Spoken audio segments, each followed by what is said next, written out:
প্রিয় শিক্ষার্থীবৃন্দ, তোমরা সবাই কেমন আছো? নিশ্চয়ই সকলেই ভালোই আছো। বিশ্ব মহামারী করোনা পরিস্থিতির কারণে তোমাদের সাথে সরাসরি যোগাযোগ আমাদের অনেক দিন ধরে বন্ধ রয়েছে। তোমাদের ছোট ছোট মিষ্টি মুখগুলো দেখছি না, সেজন্য আমাদেরও খুব খারাপ লাগছে। সৃষ্টিকর্তার কাছে প্রার্থনা করছি যাতে তাড়াতাড়ি আমরা এই পরিস্থিতি থেকে পরিত্রাণ পেতে পারি। তোমরা নিশ্চয় পড়াশোনা অবহেলা নিশ্চয় করতেছো না, সে আশাবাদ আমি ব্যক্ত করছি। আমার প্রিয় শিক্ষার্থীবৃন্দ, তোমাদের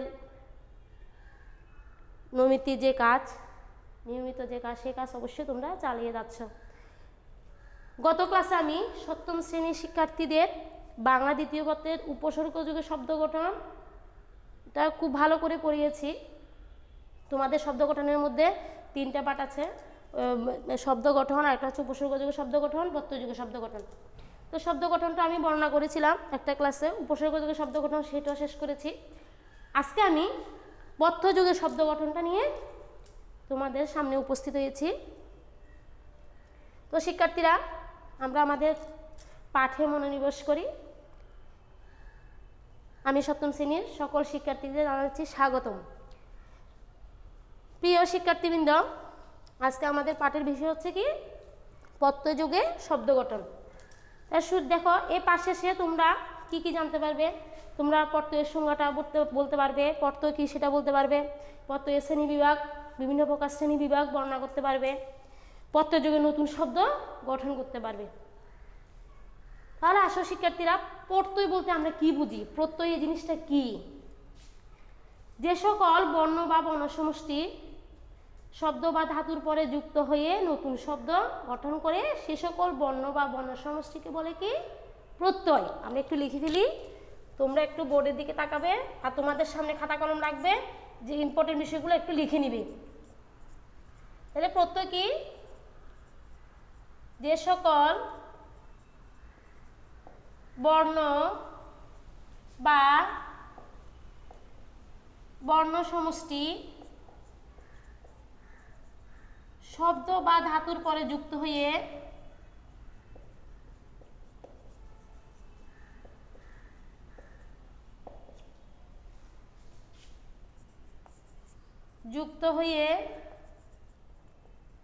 নতুন শব্দ গঠন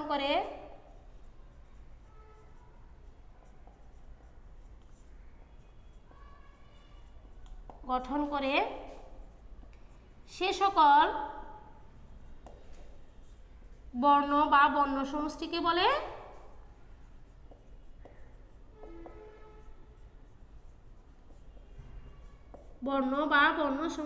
বলে কি বলে প্রত্যয়।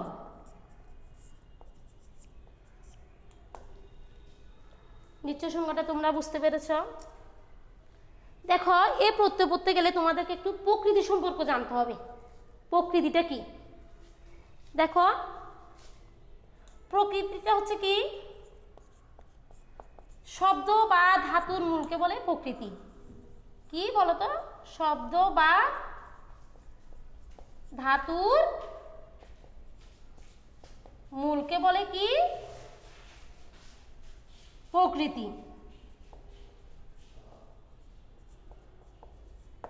দেখো, এই প্রকৃতির মধ্যে আবার 2টা অংশ, সেটা কি কি দেখো। এই প্রকৃতির মধ্যে 2টা অংশ, একটা হচ্ছে কি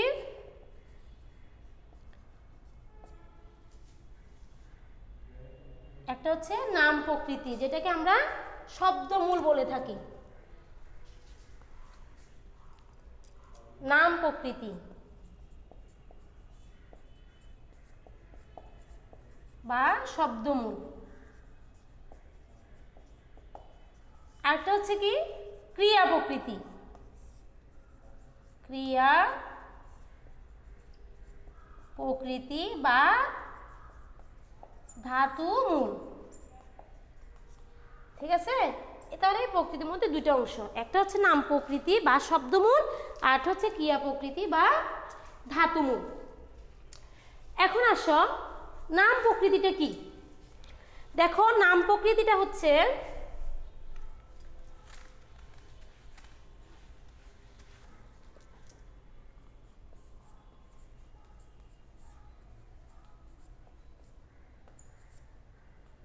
শব্দের যে অংশটুকু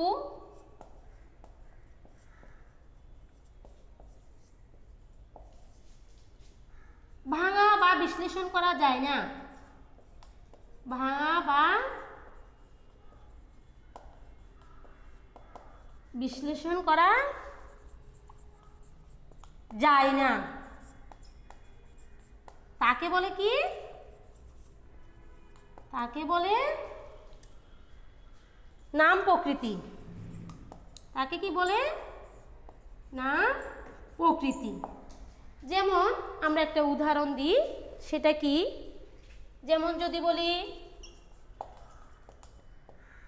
হাত যোগ অল, হ্যাঁ, তাহলে দেখো কি হলো? হাতল। হাত যোগ অল, তাহলে কি হলো? হাতল। তাহলে দেখো, খেয়াল করো শিক্ষার্থীরা, এখানে হাত, হাতটা হচ্ছে কি? এখানে হাতটা হচ্ছে কি আমার কি? নাম প্রকৃতি। হাতটা কি? নাম প্রকৃতি। আর দেখো অল, অলটা হচ্ছে কি? প্রত্যয়। অলটা কি? প্রত্যয়। তাহলে দেখো এই নাম প্রকৃতির সাথে এই অল প্রত্যয়টা যুক্ত হয়ে আরেকটা নতুন শব্দ কি গঠিত হয়েছে? হাতল। তাহলে দেখো, আমি তোমাদেরকে বলেছিলাম এই প্রত্যয়ের সাহায্যে কিন্তু তোমরা আবার নতুন শব্দ গঠন করতে পারবে। যেমন দেখো, হাত একটা নাম প্রকৃতি, এই শব্দটার সাথে অল প্রত্যয়টা যোগ করার পর আমার একটা নতুন শব্দ গঠিত হলো কি? হাতল। এরপর আসো, ক্রিয়া প্রকৃতিটা কি? ক্রিয়া প্রকৃতিটা কি?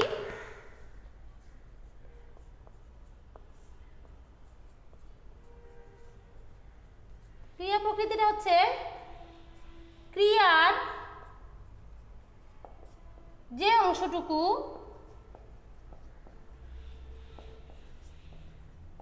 অংশটুকু ভাঙা বা বিশ্লেষণ করা যায় না, বিশ্লেষণ করা যায় না,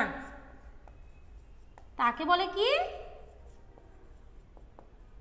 ক্রিয়া প্রকৃতি। তাকে কি বলে? ক্রিয়া প্রকৃতি। যেমন আমরা একটা উদাহরণ দিতে পারি, যেমন দর্শক, হ্যাঁ, যেমন দর্শক, যেমন আমি তাহলে কি বলে? দৃশ যোগ অক, দৃশ যোগ অক, তাহলে নতুন শব্দটা কি গঠিত হলো? দর্শক। দেখো এই দৃশ, এই ক্রিয়া প্রকৃতিটার সাথে এটা একটা হচ্ছে কি? ক্রিয়া প্রকৃতি। দৃশ দেখা, ক্রিয়া, তাহলে এই ক্রিয়া প্রকৃতির সাথে অক, এটা হচ্ছে কি? প্রত্যয়। এই অক প্রত্যয়টা যুক্ত হয়ে নতুন শব্দ কি গঠিত হলো? দর্শক। তাহলে আমরা ক্রিয়া প্রকৃতি সম্পর্কে জানলাম, নাম প্রকৃতি সম্পর্কে জানলাম। এখন আসো প্রত্যয়ের শ্রেণী বিভাগ।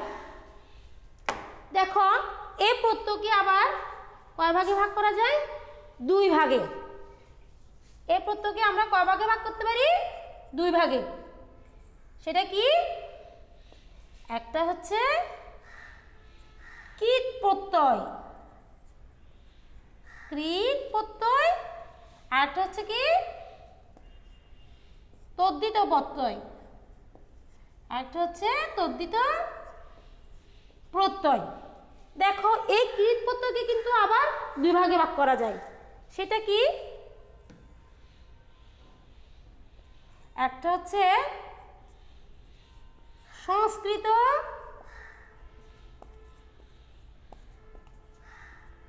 কৃত প্রত্যয়, আর একটা হচ্ছে বাংলা কৃত প্রত্যয়, বাংলা কৃত প্রত্যয়। এরপর দেখো এই তদ্ধিত প্রত্যয়কে কিন্তু আবার কয় ভাগে ভাগ করা যায়? তিন ভাগে ভাগ করা যায়। সেটা কি? একটা হচ্ছে সংস্কৃত তদ্ধিত প্রত্যয়,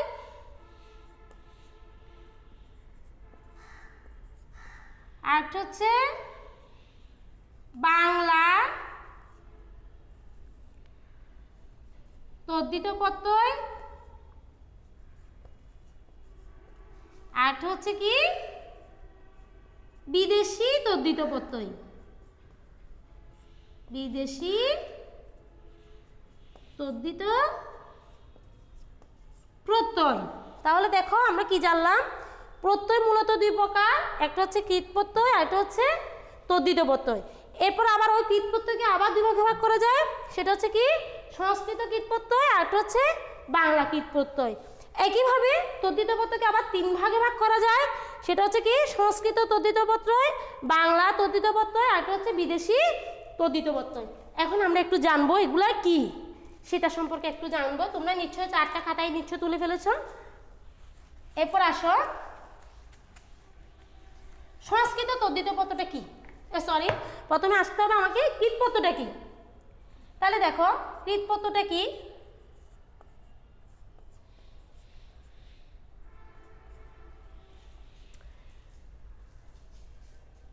কৃত প্রত্যয়টা হচ্ছে ক্রিয়া বা ধাতুর পরে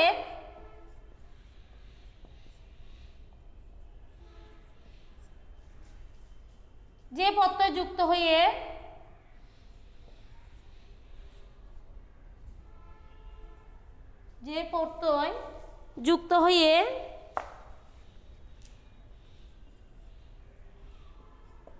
হয়ে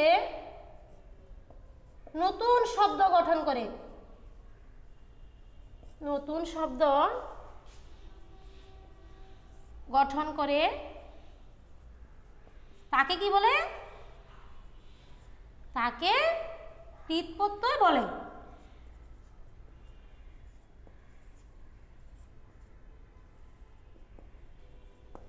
ক্রিয়া বা ধাতুর পরে যে প্রত্যয় যুক্ত হয়ে নতুন শব্দ গঠন করে তাকে আমরা কি বলবো, কৃত প্রত্যয়। যেমন যেমন দেখো আমি যদি বলি যে পড়া, হ্যাঁ তাহলে দেখো পড়া, তাহলে এটা পর যোগ আ, পর যোগ আ, তাহলে এটা কি হলো পড়া। তাহলে দেখো পড়া পর যোগ আ। এরপরে দৃশ্য, হ্যাঁ দৃশ্য, যেমন দৃশ যোগ অন্তস্থ যোগ দৃশ্য। তাহলে দেখো খেয়াল করো, এটা পড়া পড়, তাহলে এটা ক্রিয়া কাজ, এটার সাথে আ প্রত্যয়টা যুক্ত হয়ে নতুন শব্দ কি গঠিত হয়েছে, পড়া। এই পড়াটা হচ্ছে কি কোন ধরনের প্রত্যয়, কৃত প্রত্যয়। তাহলে দেখো উদাহরণের সাথে আমার সঙ্গের সাথে মিল আছে না, আমি বলেছিলাম ক্রিয়ার পরে যে প্রত্যয়, তাহলে পর এটা একটা কাজ ক্রিয়া, তাহলে এটার পরে যে প্রত্যয়টা যুক্ত হয়েছে আ, এই আ প্রত্যয়টা হচ্ছে কোন ধরনের প্রত্যয়, কৃত প্রত্যয়। এরপর আসো তদ্ধিত প্রত্যয়টা কি,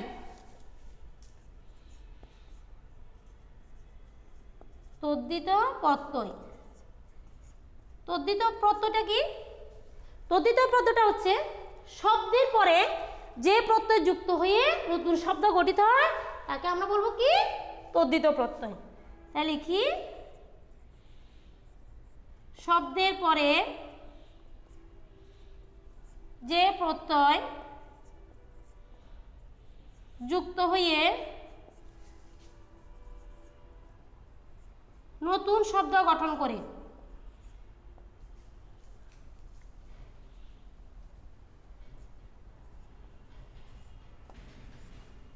নতুন শব্দ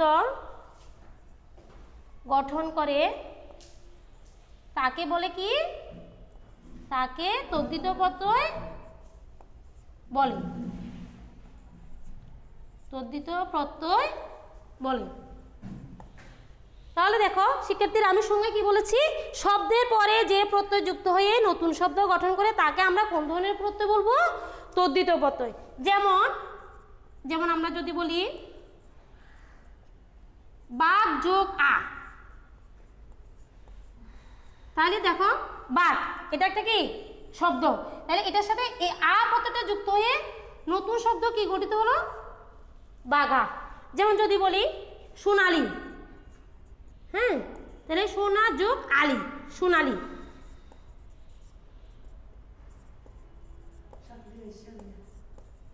সোনালি, তাহলে দেখো এটা হচ্ছে কি সোনা শব্দটার সাথে আলি প্রত্যয়টা যুক্ত হয়ে নতুন শব্দ কি গঠিত হয়েছে, সোনালি। এখন আসো এই কৃত প্রত্যয়কে আমি যে তোমাদেরকে যে শ্রেণীবিন্যাসটা দেখিয়েছি কীটপত্যকে আবার কয় ভাগে ভাগ করেছি বলেছি, আবার দুই ভাগে ভাগ করা যায়। সেটা কি, একটা হচ্ছে সংস্কৃত কীটপত্য, একটা হচ্ছে বাংলা কীটপত্য। এখন আসো এই সংস্কৃত কীটপত্যটা কি?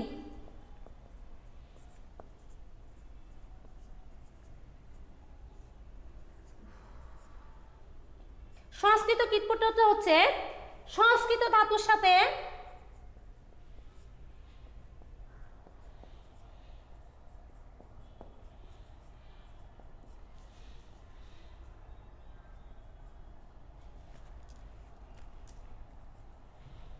সংস্কৃত ধাতুর সাথে সংস্কৃত প্রত্যয় যুক্ত হয়ে, সংস্কৃত প্রত্যয় যুক্ত হয়ে যে নতুন শব্দ গঠিত হয়, যে নতুন শব্দ গঠিত হয় তাকে কি বলে? তাকে সংস্কৃত কীটপত্যই বলে। সংস্কৃত কীটপত্যই বলে। তাহলে আমি বলছি কি সংস্কৃত ধাতুর সাথে, তা যেমন দেখো আমি একটা উদাহরণ দিই, যেমন কর্তব্য, কি যোগ তব্য, হ্যাঁ তাহলে এটা কি হলো? কর্তব্য। তারপর যদি বলি দর্শন, হ্যাঁ তাহলে দৃশ যোগ অন। দেখো এই দৃশটা হচ্ছে কি একটা সংস্কৃত ধাতু, তাহলে এটার সাথে এই সংস্কৃত প্রত্যয়টা কি অন যুক্ত হয়ে নতুন শব্দটা কি গঠিত হলো? দর্শন। তোমরা নিশ্চয়ই বুঝতে পেরেছ শিক্ষার্থীরা। এরপর আসো আরেকটা বলেছে কি বাংলা কীটপত্যয়। তাহলে বাংলা কীটপত্যটা কি?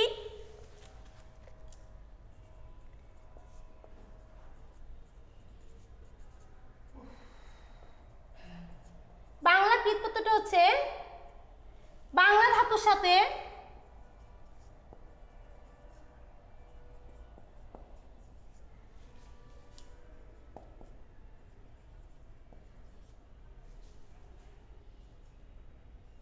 বাংলা প্রত্যয় যুক্ত হয়ে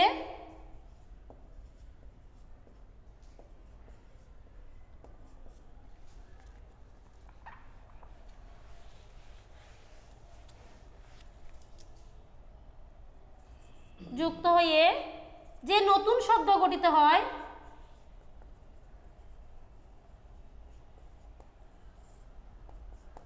যে নতুন শব্দ গঠিত হয় তাকে কি বলে?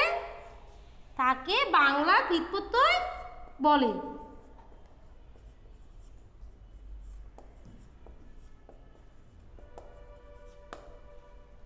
যেমন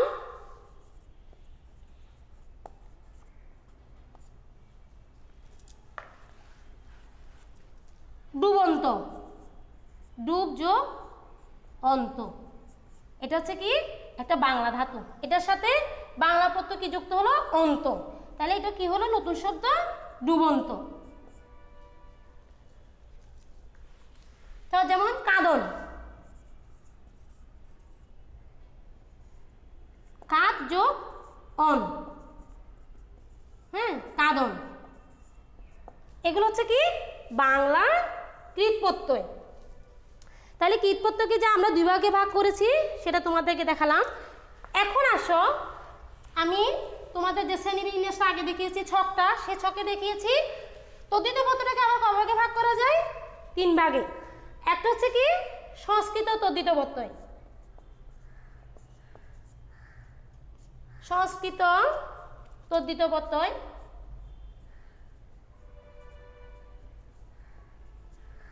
সংস্কৃত তদ্ধিত প্রত্যয় কি?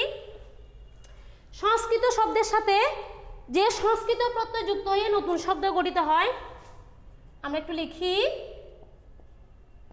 সংস্কৃত শব্দের সাথে যে সংস্কৃত প্রত্যয় যুক্ত হয়ে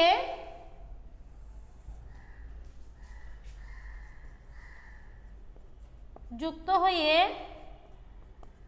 নতুন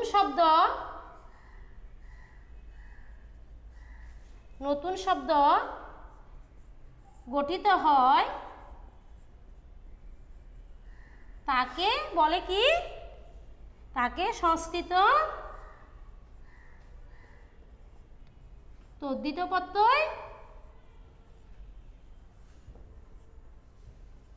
প্রত্যয় বলে। যেমন আমরা বলতে পারি বন্ধুত্ব। হ্যাঁ, বন্ধুত্ব। তাহলে দেখো এটাকে কি বলে, কি হবে? বন্ধু যোগ তো, বন্ধুত্ব। এরপর আসো বাংলা তদ্ধিত প্রত্যয়। বাংলা তদ্ধিত প্রত্যয়টা কি? বাংলা তদ্ধিত প্রত্যয়টা হচ্ছে বাংলা তদ্ধিত প্রত্যয়। এটা হচ্ছে কি? বাংলা শব্দের সাথে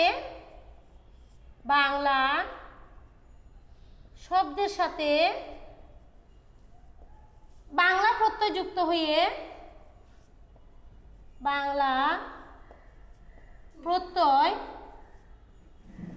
যুক্ত হয়ে যে নতুন শব্দ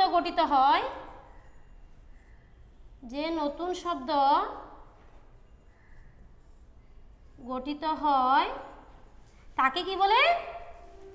তাকে বাংলা তদ্ধিত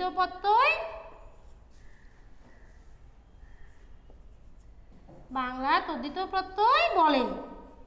যেমন আমরা বলতে পারি কি? যেমন বলছি বাংলা শব্দের সাথে, যেমন পেটুক। হ্যাঁ, প্যাট যোগ উক, তাই নতুন শব্দটা কি হলো? পেটুক। যেমন আরো বলতে পারি শাকারি। যেমন শাক যোগ আরি। হ্যাঁ, শাকারি। দেখো এই প্যাট, শাক, এগুলো সবগুলো কি? বাংলা শব্দ। তা এগুলো হচ্ছে বাংলা প্রত্যয়। এরপর আসো সর্বশেষ যেটা, সেটা হচ্ছে কি? বিদেশি প্রত্যয়। বিদেশি প্রত্যয় কোনটা? বিদেশি প্রত্যয় হচ্ছে শব্দের সাথে বিদেশি প্রত্যয়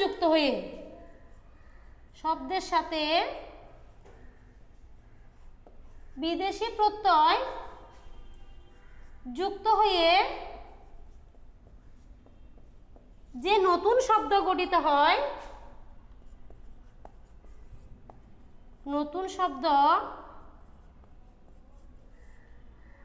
হয় তাকে কি বলে? তাকে বিদেশি প্রত্যয় বলে। যেমন আমরা যদি বলি, যেমন বাড়িওয়ালা। হ্যাঁ, বাড়ি যোগ ওয়ালা, তাহলে নতুন শব্দটা কি হলো? বাড়িওয়ালা। আরো বলা যায় যেমন ফুলদানি, ফুল যোগ দানি, ফুলদানি। এগুলো হচ্ছে কি? বিদেশি প্রত্যয়। দেখো শিক্ষার্থীরা, আজকের ক্লাসে আমরা অনেক কিছু জানলাম। আমরা প্রত্যয় কি জিনিস সেটা জানলাম, তারপরে প্রত্যয়ের বিভিন্ন প্রকার শ্রেণী বিভাগ, আবার কৃত প্রত্যয়ের শ্রেণী বিভাগ, তদ্ধিত প্রত্যয়ের শ্রেণী বিভাগ। হ্যাঁ, আমরা এসব সম্পর্কে আজকে অনেক কিছু জেনেছি এবং প্রত্যয় যুগে যে নতুন শব্দ গঠিত হয় সেটাও তোমাদেরকে দেখিয়েছি। প্রিয় শিক্ষার্থীরা, আগামী ক্লাসের জন্য তোমাদেরকে আমি যতটুকু আলোচনা করেছি এইটাই আবার তোমাদের পাঠ্য বইও আছে অধ্যায়টা, তোমরা পাঠ্যসূচি খুলে আমি যেগুলো লিখিয়েছি নিশ্চয় তোমরা খাতা তুলে নিয়েছ।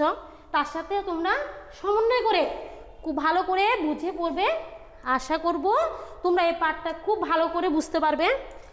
তাহলে আমি আগামী ক্লাসে তোমাদের বাড়ির কাজ হিসেবে আমি যতটুকু আলোচনা করেছি ততটুকুই থাকবে, আমি বাড়তি আর কোনো কিছু পড়া দিচ্ছি না। আগামী ক্লাসের জন্য নতুন পাঠ নিয়ে তোমাদের সামনে আমি উপস্থিত হব।